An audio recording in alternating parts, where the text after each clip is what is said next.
Hello everybody, I'm James Fearnley and I started Nature's Laboratory in 2002, but actually the story of my involvement in natural health goes back long before that.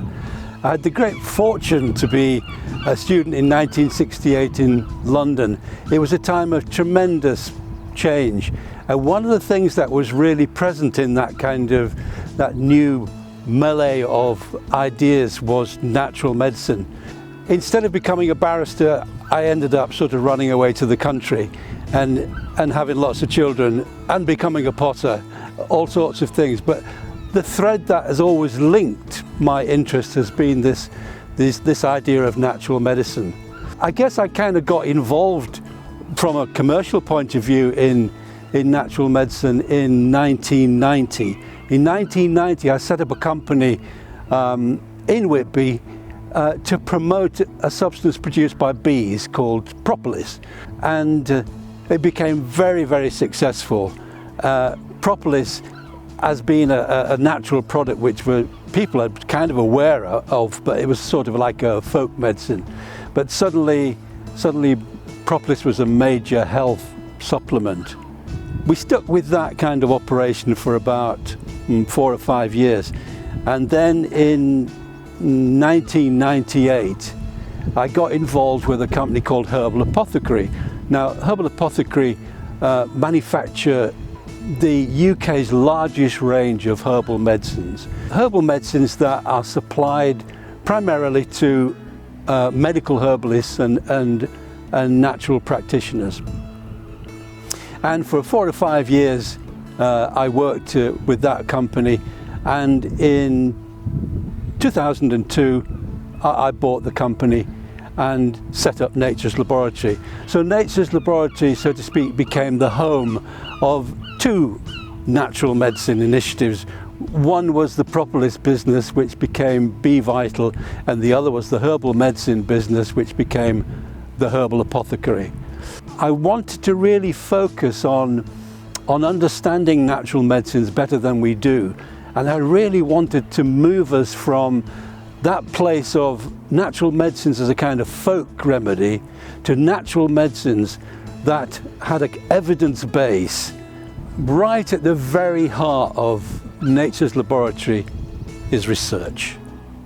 It's finding out how these natural medicines work, and I think I can say after 30 years that they do not work like pharmaceuticals. They work by boosting your body's whole immune system. In 2002 and in 2008, we opened a new factory, and Professor David Bellamy, who I'm sure many of you have heard of, came and opened our factory not very far from here on Enterprise Way in Whitby. So it's a beautiful place to have a factory, and in that factory now we have a facility for both researching and producing these 2 key areas of natural medicine. So that business has progressed, and in 2010 I was joined by one of my sons and daughter. Daughter's name was Cecily. She was very interested in natural skincare and set up Sweet Cecily's, which some of you may have heard of.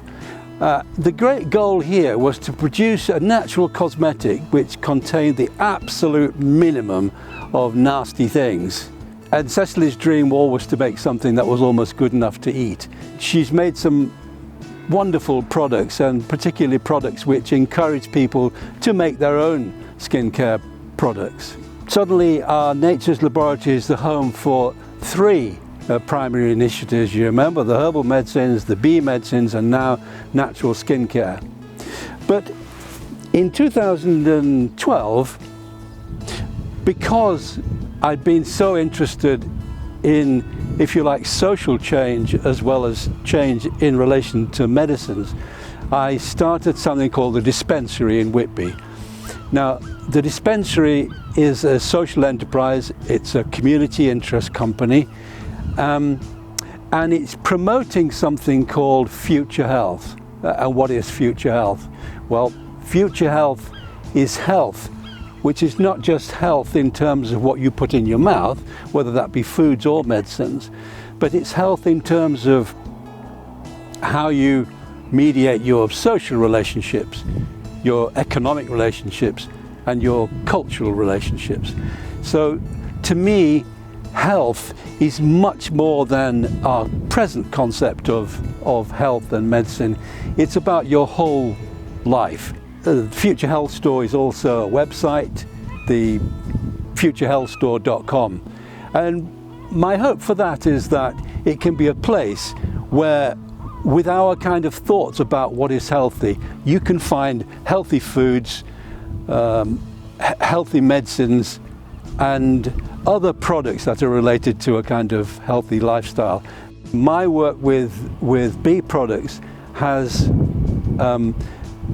led me into 30 years of research, primarily into this amazing substance called propolis. In 2010, I set up the Apiceutical Research Centre, ARC. The Apiceutical Research Centre started out by bringing people together who were concerned with medicine. So academics from all over the world, we brought together in a series of international conferences in the University at Glasgow or the University in Sofia in Bulgaria and so on. And in 2016, we set up the International Propolis Research Group. The IPRG has become an international body, and I like to think it's become an international body because we have chosen at Nature's Laboratory to focus on something which is not purely in our own commercial interest.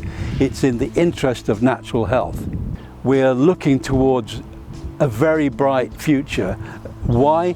Because I think for 20 years, well, for 30 years in fact, what we've been doing in a sense is building the evidence base. We've been building the kind of the rationale for natural medicines as we see them, and now we feel the time has come to tell the world much more about that. So one of the most important parts of our evolution is the recognition that research lives right at the heart of what we do. And we've had with us Dr. Shankar Katakaya for the last 3 years, and Shankar has been an absolute gem in helping us develop not just our quality systems, but helping us sort of coordinate our research effort. We've also welcomed Professor Anant Paradkar onto the board of Nature's Laboratory. We're just about to welcome Bhagashri Campbell. She was an assistant professor in Pune in India, and she will be joining us as a senior research officer. One of the things that everybody will be familiar with since COVID is that there's been this massive shift towards us buying everything we need online. And I'm very happy that Jack Barber, who's been working in Whitby for the last 12 years, has joined us, bringing Jack Barber Limited into Nature's Laboratory. Of course, in the end, we are a manufacturer, and we've had to also develop our productive capacity, and that's another aspect of Nature's Laboratory, another aspect of our evolution. So in all those three realms, production, communications, and research, we're growing. Our activities are certainly about researching, producing, and communicating. They're also about making our presence worthwhile, useful, and creative within our community. So Nature's Laboratory in 2021 has undergone a kind of metamorphosis, and I like to think that we're no longer a small but very fine caterpillar, but we've passed through a certain stage, and we're about to emerge as, again, I hope, a beautiful and creative and responsible butterfly.